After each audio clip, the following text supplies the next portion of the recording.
లేకపోతే పెద్ద క్యారేజ్ ఇచ్చారు, వాళ్ళ ఇంట్లో మంచి ఫుడ్ వండి పెడతారు, వాడు 10 రూపాయలు ఖర్చు పెట్టుకునే అవుతుంది, మనకి మా అమ్మ ఏమో 5 రూపాయలు ఇస్తుంది. ఇలాంటి కంపారిజన్ తో మన అమ్మా నాన్నల విలువ మనకి తెలియదు. అవును, అనాథాశ్రమంలో పెరిగేవాడికి అమ్మా నాన్న విలువ తెలుస్తుంది, ఖచ్చితంగా వాల్యూస్ అన్ని తెలుస్తాయి. అట్లాగే భర్త ఏ నెలకా నెల కరెక్ట్ గా టైంకి డబ్బులు ఇచ్చేసేసి కంఫర్ట్ గా బట్టలు అవన్నీ కొనిపెట్టేసేసి ఇల్లు అది ఆస్తి సమకూర్చినప్పుడు ఏ ఫీలింగ్ కనిపించదు.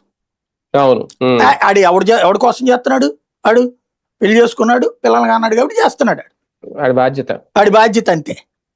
అక్కడ నా బాధ్యత కూడా ఆడికి రోజు టైంకి అంత ముద్ద పెట్టడం, పొద్దున్నే టిఫిన్ పెట్టడం, గౌరవంగా చూసుకోవడం, మర్యాదగా చూసుకోవడం, ఇది నా బాధ్యత. అట్లాగే వాడి బంధువులు నా బంధువులు ఒకటే, ఇద్దరికి కలిపిన బంధువులు, ఇదంతా భార్యకి కూడా ఉండాలి. లేదు నా పుట్టింటోళ్ళు నాకు కరెక్ట్, అతని పుట్టింటోళ్ళు అందరూ కూడా పనికి మాలినోళ్ళు అనుకుంటే ఏం చేస్తారు? ఇక వీళ్ళ మిత్రులు వాళ్ళ శత్రువులు. అట్లాగే ఈ సంపాదన అంతా కూడా అయిపోయిందిలే, ఇక అది ఎవడి కోసం సంపాదిస్తున్నాడు, ఎందుకు చేయడు అనుకుంటే నడిచిపోతుంది. కానీ డబ్బులు లేని రోజున ఒక్కసారి విలువ తెలుస్తుంది.